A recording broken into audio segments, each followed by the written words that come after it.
Yeah, we're gonna be learning about the Coleman, Alabama EF4 tornado, chat. Look how scary that is. All right, chat, let's dive into it. The 2011 Super Outbreak is by far the most devastating tornado event in recent times, completely destroying dozens of communities across multiple states in the southeast. But one tornado is remembered particularly for the sheer impact it had on the people of Alabama. This tornado struck not just one, but two large metropolitan areas. That's quite this, big. of course, is the EF4 that impacted the south side of Tuscaloosa and tracked over Tuscaloosa. Okay, so I was close. Yeah, Tuscaloosa. Okay. 80 miles to Birmingham, Alabama. This is the story of the most infamous tornado in Alabama history. Ooh, that is really fast when April you see it in real 27, time. 2011 was predicted to have high-end parameters for tornadoes several days out. The day before, on the 26th, the Storm Prediction Center issued a high-risk outlook with a 30% hatched risk for tornadoes. But on the morning of the 27th, observed instability in wind shear, the ingredients that are essential for powerful tornadoes, were even worse than predicted, prompting the SPC to up the tornado risk to 45%, suggesting this day was going to be historic. By 2 p.m., a tornado outbreak was underway. Strong tornadic supercells in northern Mississippi are already producing strong tornadoes, including an EF5 in Philadelphia, Mississippi. Further south, another supercell formed, but it still needed time to mature. Other storms across the region... Wait, so is EF4 worse than EF5? Is that the ranking or EF5? I thought EF5 was the worst and then EF4 is less. EF5 the worst, right? Yeah, the higher is the worst. Yeah, okay. So EF5 is the strongest and EF4 is like less strong, but still pretty strong. Began producing prolific tornadoes, but the storm to the south was still chugging along, moving into an increasingly favorable environment. James Spann and the ABC News crew are watching that storm very closely, noticing how the storm's path is going straight towards Tuscaloosa, the 5th most populated city in Alabama. And again, that one's going to want to move in this direction. I think this is like our second Alabama tornado video related. No, that was in Oklahoma. I'm sorry, that was Oklahoma. So I'm just telling you, if this stays on that same track, that's going to wind up in Tuscaloosa. It's not long until those fears are realized. By 4:30 p.m., a tornado touches down just northwest of Union, Alabama. Damage is initially quite sporadic, with patches of trees being brought down. As the tornado crosses Wesley Chapel Road, only moderate damage is inflicted, but the tornado is rapidly intensifying as it approaches the small town of Foster's, Alabama. Fortunately, the only structure to experience the strongest winds is an old warehouse, but the tornado is quickly moving towards Tuscaloosa. Yeah. Look at the tornado was caught on camera fast. by John Oldshoe, a storm chaser live streaming for ABC. But his live stream is cut off as the tornado crosses Black Warrior River. The ABC tower cam then focuses on where... This is the Tuscaloosa tornado, a real-life monster. I think this is EF4, it says. It looks like EF5 though, because like the way it was moving was really fast. Where the tornado should be. Through the haze and rain, the tower cam appears to show that the tornado has lifted. It's getting Seems bigger. like Tuscaloosa might have just dodged a bullet. Unfortunately, the tornado is only just covering getting the entire started. sky. Zoom in tighter, Jason, if we can go in tighter. Oh my God. Look at that. Goodness gracious. This will be a day that will go down in state history. Yeah, look. Oh my God. I mean, it doesn't have the two legs like the other one, but still. Pray for those very people. scary looking. James Spann delivers an ominous message, communicating to the people of Tuscaloosa the urgency of the situation. This is a large, violent tornado coming up on downtown Tuscaloosa. Be in a safe place right now. The live broadcast shows the large, multi-vortex tornado yeah. quickly intensifying, taking on the shape of a wedge. A visual cue that the tornado is extremely powerful. So fast! As the tornado moves into the outskirts of Tuscaloosa, it clips the Liberty Recycling Center and a small community on Friday Circle, throwing shipping containers and damaging homes. As the tornado crosses this really area, fast. power lines are snapped. I think it's one of the fastest one that I've seen. Like the other ones, usually they kind of spinning around slowly, so they do more damage in one area. But this one looks like it's traveling at a really fast speed, causing a power loss to much of Tuscaloosa. Like, yeah, look at that. Oh! Oh! The tornado is now Shout entering out to town. Riz The exact Chris. path of the tornado is still unknown, but it appears as if the tornado is aimed directly at the University of Alabama, which is truly a worst-case scenario because thousands of students could be caught in this extremely It's just a violent tornado. university, so... I don't want to be so specific with this one. Cancel Again, school based and on go the home. size of this, if you are in the city limits of Tuscaloosa or on the campus of the University of Alabama, stay sheltered. A man recording the tornado Oh, captures this the is in moment real a time, substation chat. is struck, causing another massive power Holy flash. shit. Oh, the power line's going down. Debris can be seen flying into the vortex as an industrial district is shredded into pieces. Oh my god.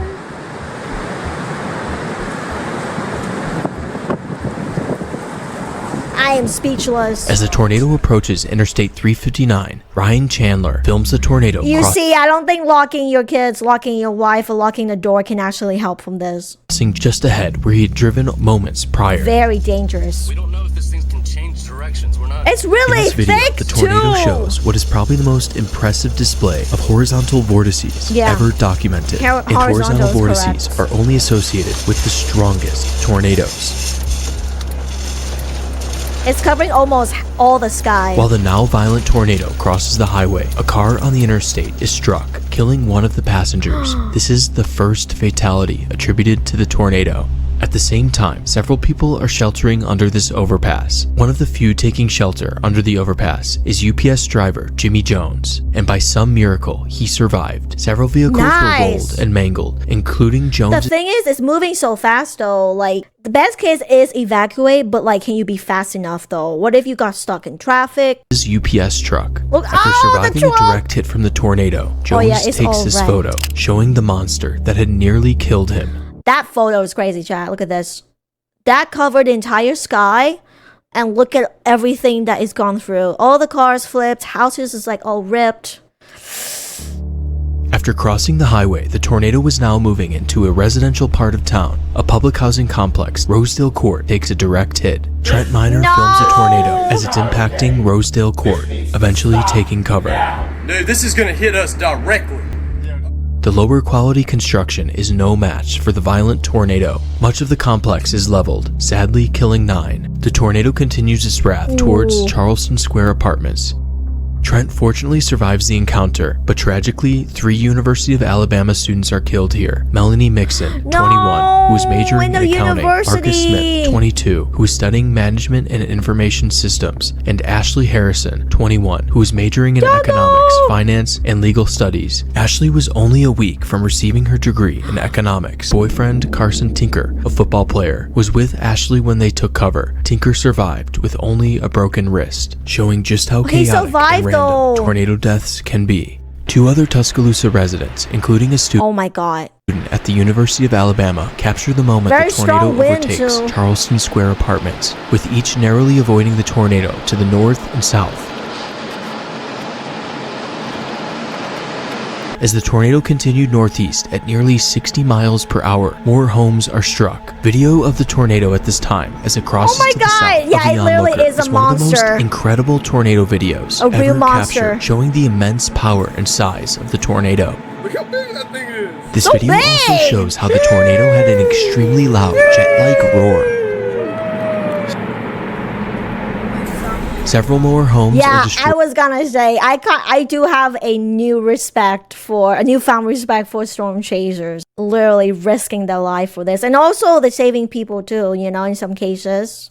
At EF4 strength before the tornado encounters Forest Lake. The flat surface of the water allows the winds to intensify due to a reduced amount of friction. These winds rush onshore, violently striking and wiping out the large homes of Forest Lake Drive. Here, trees are reduced to splinters. The tornado now closes in on the intersection of 15th and McFarland Boulevard, a busy intersection on the south side of Tuscaloosa with several shopping malls and businesses. But also just to the north of the Lots of intersection people is go the to the mall in DCH Regional 2011. Medical Center, the one place Not you the don't medical want to get center! hit because an impact here will threaten the lives of many patients Yeah.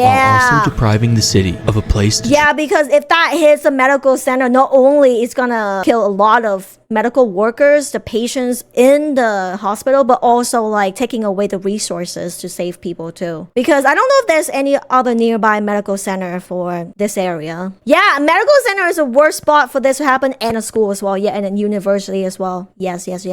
Treat tornado injuries after the storm has passed. Jason Rosolowski films the tornado from the University Mall parking lot. Unable to comprehend what he is witnessing, he continues to record, capturing what is probably the most iconic tornado video from this day. Iconic or scary?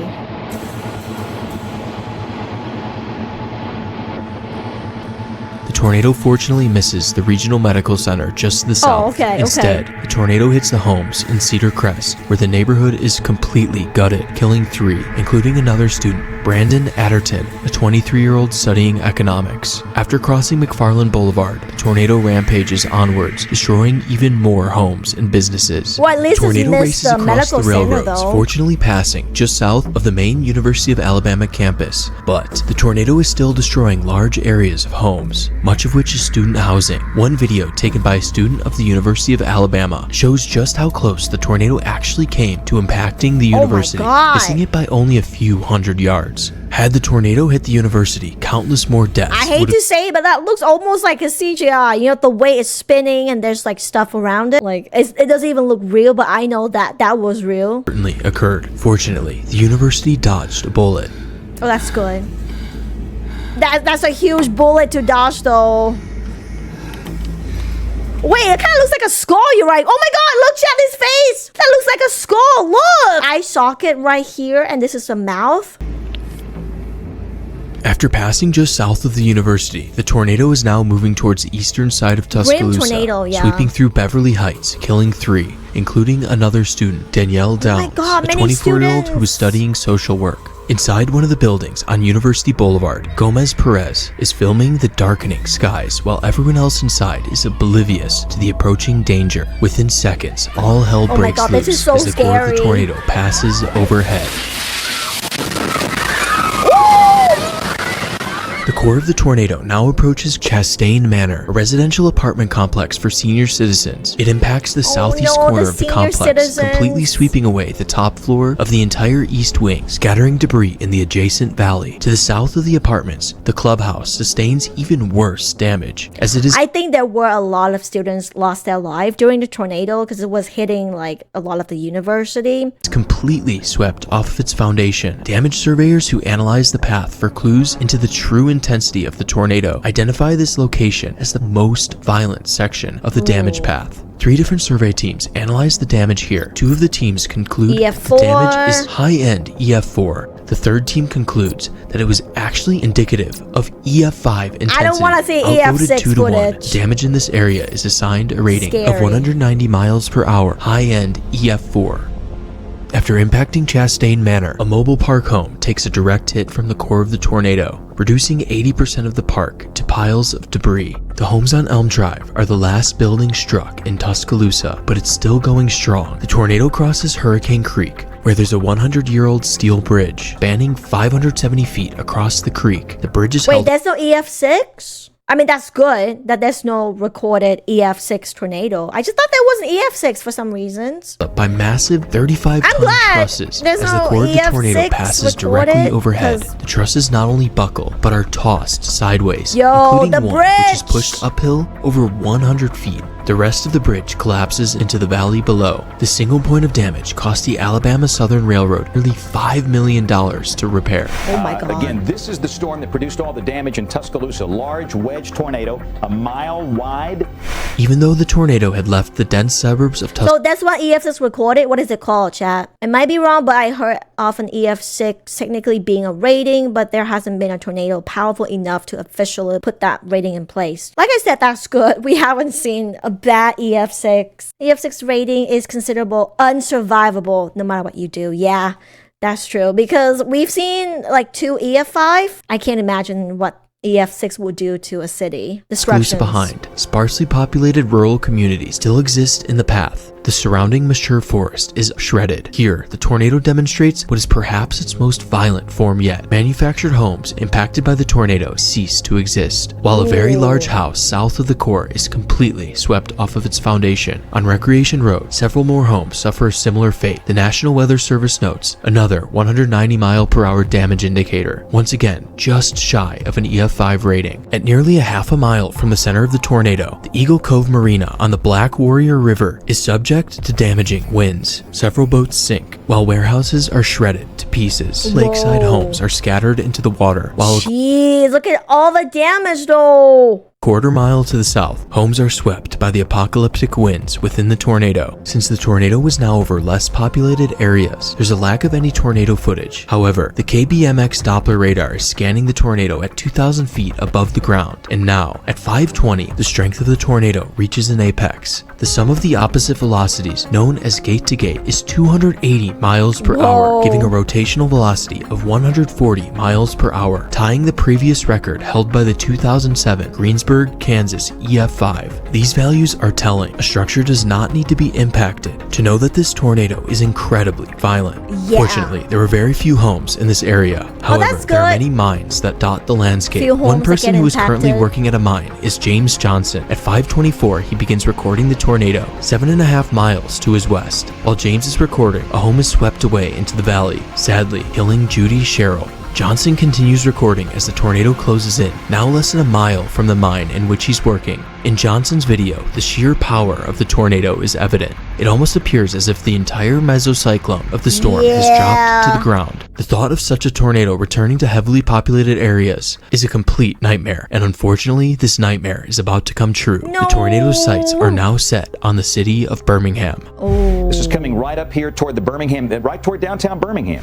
As debris begins to rain down on Birmingham, the tornado begins to move into the western Birmingham suburbs. Several homes in the Valley Creek community are destroyed. The tornado crosses 15th Street into the Oak Grove coal mine. Numerous large industrial structures are toppled, while dozens of storage containers are Even flung to tornadoes the are east. yearning for the tornado then mines, moves into bro. the town of Concord. In Concord, framed houses are demolished and occasionally swept away, leaving only bare foundations. At one swept home, a concrete porch is shattered and is shifted by the incredible winds. The next batch of homes impacted on 14th Street are more exposed at the top of hills. This lack of protection results in several framed homes to be Me too. I'm swept gonna have off a their nightmare about foundations, this. with their debris thrown into the valley below. Luckily, The I tornado don't then live moves near into the densely places populated that neighborhood, Pleasant tornado Grove, like this, a large but- suburb of Birmingham. Here, hundreds of homes are reduced to piles of rubble. And as the tornado crosses 11th Avenue, a 300-yard convergent streak of granulated debris is smeared across the ground in a process called windrowing. This damage pattern is only created by the most violent tornadoes. These intense winds are powerful enough to sweep and shift the foundations of even more homes in Pleasant Grove. Sadly, 5 more residents were killed here. Residents to the south in Birmingham record the violent the lightning rain-wrapped tornado as too. it tears through Pleasant Grove. Yeah, no, you can't tell me that doesn't look like hell. This looks like hell to me. Yeah, the sky's all gray, lightning, tornadoes moving super fast, destroying This everything. 1-minute period forever changed the lives of countless people. Yeah, you know what I mean? It's like hell on earth. After ravaging Pleasant Grove, the tornado shows another incredible display of its strength. A collection of rail cars, each weighing nearly 36 tons, into the air. One car is moved over 100 yards from its original position. The amount of power needed to throw a massive rail car is hard to imagine. The tornado's power is shown yet again Yo, as look 2 at them large go. warehouses are completely swept from their foundations. However, the smaller core was now struggling to maintain itself, inflicting less severe damage to a water treatment plant and several warehouses. But still, the tornado refuses to die and surges back as the tornado enters the town of North Pratt and Smithfield Estates. Many homes suffer damage as the tornado crosses Highway 78. When will the it industrial stop? area of Hooper City is hit before dozens of homes have their roofs torn away. But as the tornado crossed I-22 and I-65, it was dying. The tornado musters up just enough power to inflict roof damage to a few more homes, but soon after, the tornado it's getting is smaller. gone. It's gone. Wait, though the- it's powerful enough to destroy a lot of everything, buildings, trees, cars, people. But like at some point it stopped. Not enough wind? Like I mean that's good that it stops, but holy shit. The historic tornado had lifted. The storm that birthed this monster It's was slowing still down, ongoing and would go on to produce several more tornadoes, including another long track EF4. And that was just one storm. Across northern Alabama, Georgia, and Tennessee, dozens of tornadoes were and losing ongoing, destroying homes momentum. and That makes businesses, sense. while Okay. injuring and Gotcha. killing hundreds of people who were completely powerless in this situation. This day was truly a tornado apocalypse. Yeah. In the overnight hours, the system that spawned these tornadoes would pass, and the chaos in the southeast would come to an end. So for what I've noticed, it seems like there's been a lot of EF5 and strongest tornadoes happening in the early 2010s. Like, we don't really see that anymore in 2025, right? A sick student, Morgan Seigler, would succumb to her injuries while being treated at the DCH Medical Center. They were so the tornado young, had left Jack. 64 people dead, 6 of which moment were of students at the peace. University of Alabama. The tornado had also caused more than 1,500 injuries, many of which were critical despite not being They were fatal. mostly In the days students. following this tragic tornado outbreak, President Barack Obama would visit Tuscaloosa to take a ground tour of some of the affected areas. Obama said he had never seen devastation Oh my like God, this yeah. and declared a federal state of emergency in Alabama. And I've got to say, I've Rightfully never seen so. devastation like this. In total, the tornado was on the ground for 90 minutes, and during that time, 90 minutes? That felt like it was 3 hours.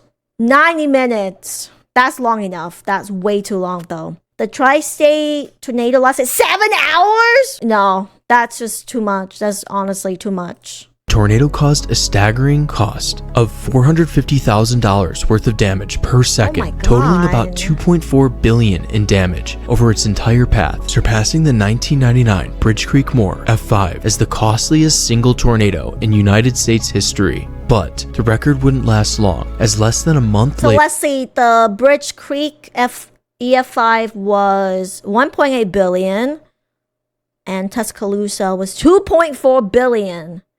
Almost like double. Oh my God.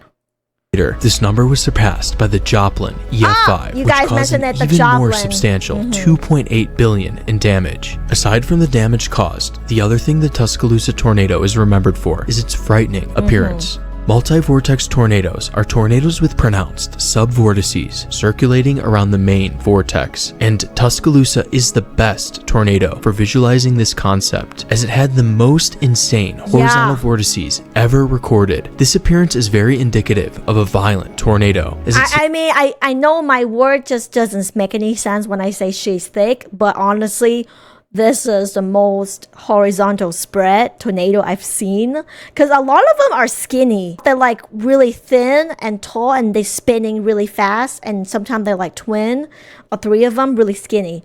This one just one, and she's huge, you know?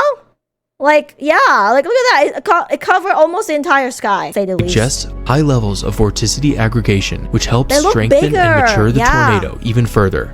The final rating of EF4 assigned to the Tuscaloosa tornado is still a source of controversy, as one of the survey think that teams should be suspected EF5. EF5 damage. But the thing is, just by looking at satellite imagery of this tornado, fully swept homes were few and far between. Personally, I believe this tornado had winds right around 200 miles per hour. If this tornado was ever solidly above the EF5 threshold, it likely happened between Tuscaloosa and Birmingham, because this is where there was the widest swath of tree damage, and also this is where radar showed the highest winds within this tornado. However, it didn't produce solid EF5 damage for one reason. At an average speed of around 60 miles per hour, it simply 60 didn't have enough miles. time to produce the highest level of damage compared to a slower moving. So it was just like missing that one component to become EF5. In my opinion, it looks like it's EF5, man. The destructions, the people that were caught into it, you know.